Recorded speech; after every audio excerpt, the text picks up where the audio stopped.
So my PC has been driving me crazy lately. Games were stuttering, and even simple loading screens felt like they were taking way longer than they should. But then I checked my SSD settings, and yeah, most of them were basically untouched.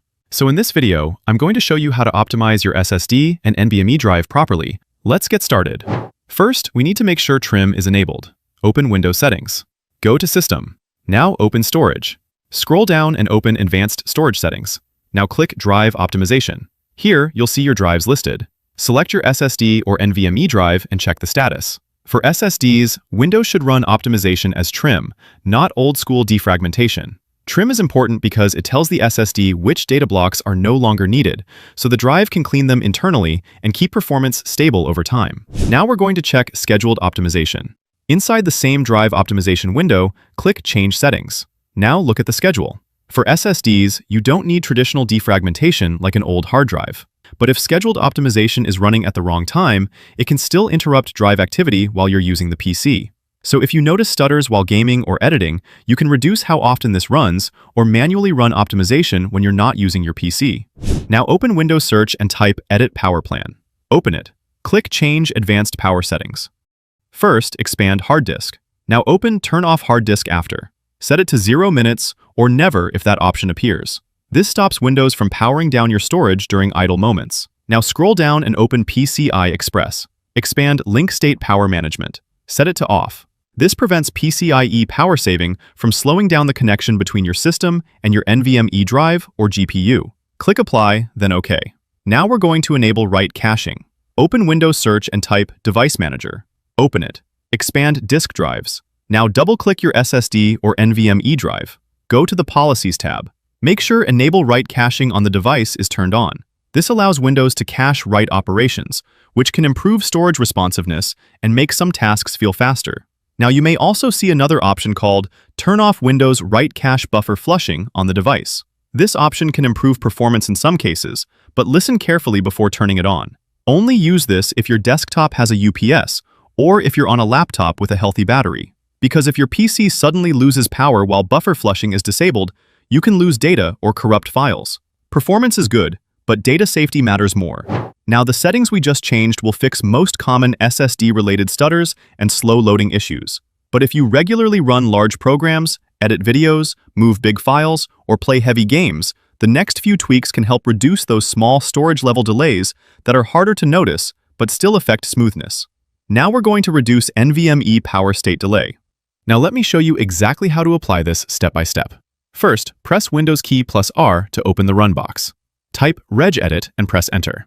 If you see a user account control prompt, click Yes. Now inside Registry Editor, navigate to this path. You can copy this path and paste it into the address bar at the top of Registry Editor. Once you're inside the device folder, right-click on the empty space on the right side. Click New, then select DWORD 32-bit value. Name it exactly like this. Enable APST. Now, double-click on it and set the value to 0.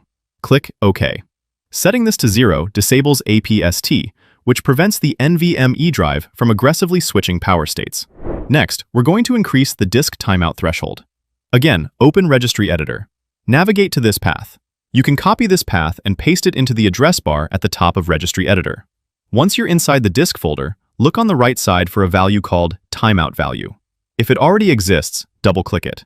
If it doesn't exist, right-click on empty space, click New, then DWORD 32-bit value, and name it Timeout value.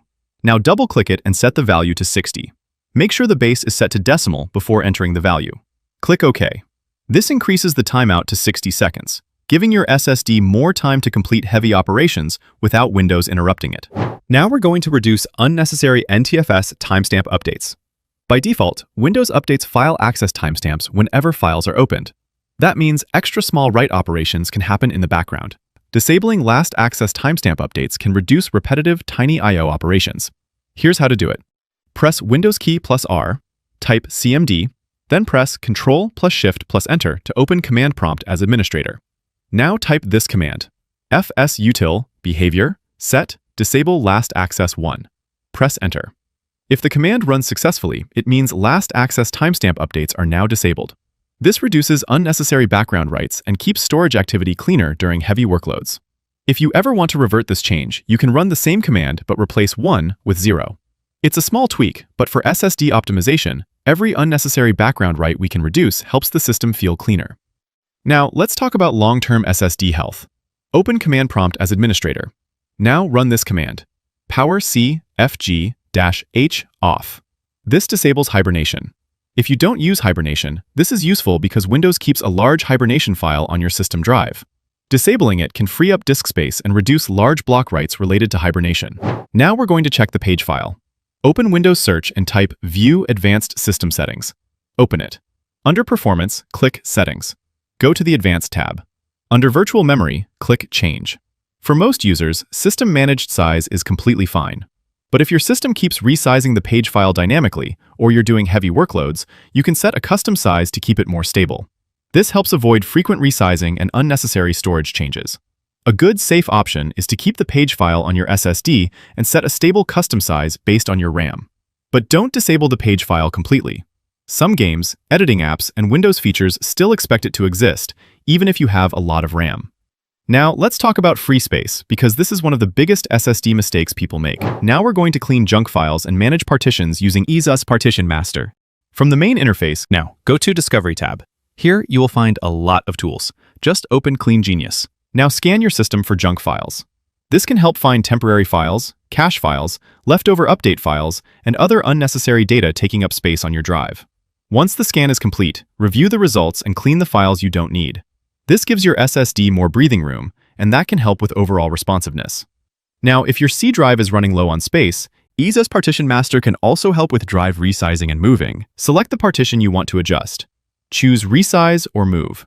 Now you can shrink space from another partition and expand your C drive if you have available space on the same disk. This is useful when Windows, games, and apps are all installed on C drive, but the partition is too small. Instead of reinstalling Windows, you can manage the partition layout and give the system drive more room. More free space means Windows has more headroom for updates, cache, page file, temporary files, and game data. And that's how you optimize your SSD or NVMe drive for better performance, faster loading, and fewer storage-related stutters. If this helped you, hit like, subscribe, and I'll see you in the next one.